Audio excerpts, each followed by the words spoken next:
Nah, kita sepakat nggak bahwa Polri yang terbaik adalah Polri yang berada di bawah Presiden, tidak di bawah Pemda, gitu ya, dan bersifat kesatuan, bersifat nasional. Nah, di sini kita harus sepakat dulu nih, maka semua ide-ide yang mungkin keluar dari komite itu lalu mungkin akan ditampung di sini. Masalahnya begini, terus terang saya ini sebagai pengamat agak gemes juga nih Pak Alfons. Karena kalau sudah namanya ngomong polisi, semua orang merasa bisa, semua orang merasa tahu. Padahal itu ada perguruan tingginya loh, ada S3-nya loh, ada profesornya loh gitu. Kita nulis tebel-tebel tuh untuk nulis tentang polisi.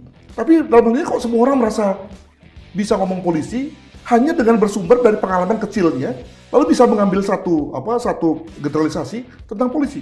Jangan lupa bahwa polisi dimanapun, saya tidak mengajari Pak Alfons ini, selalu terbelah antara polisi yang preemptif, yang bersahabat, yang bersifat baik, yang bersifat menolong, dan yang bersifat keras. Nah, dua hal ini mirip dengan minyak, air dan minyak, begitu kan? Nah, yang mau direformasi yang mana, begitu? Jadi kalau misalnya selalu yang dipermasalahkan adalah polisi yang yang nangkep lah, nembak lah. Nah, yang begini gimana? Apa memang udah benar, ya kan? Mungkin juga ada masalah.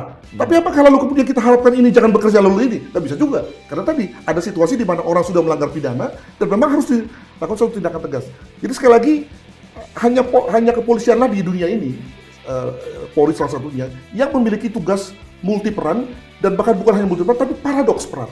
Nah, sekali lagi, jangan sampai lalu kemudian reformasi ini lalu kemudian begitu rupa mengacak-acak sehingga lalu kemudian mereka-mereka yang bekerja di fungsi penindakan ini lalu kemudian jadi bingung, lalu kemudian mereka juga yang berada di fungsi pencegahan juga bingung karena tidak mendapatkan satu apresiasi dari masyarakat.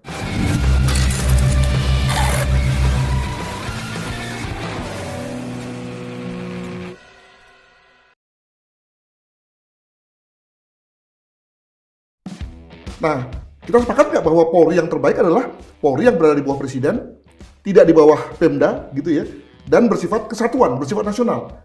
Nah, di sini kita harus sepakat dulu nih, maka semua ide-ide yang mungkin keluar dari komite itu lalu mungkin akan ditampung di sini. Masalahnya begini, terus terang saya ini sebagai pengamat agak gemes juga nih Pak Alfons.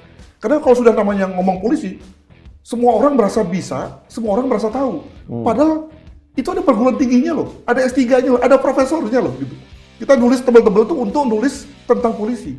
Tapi dalam hal ini kok semua orang merasa bisa ngomong polisi hanya dengan bersumber dari pengalaman kecilnya, lalu bisa mengambil satu generalisasi tentang polisi. Jangan lupa bahwa polisi dimanapun, saya tidak mengajari Pak Alfons ini, selalu terbelah antara polisi yang preemptif, yang bersahabat, yang bersifat baik, yang bersifat menolong, dan yang bersifat keras.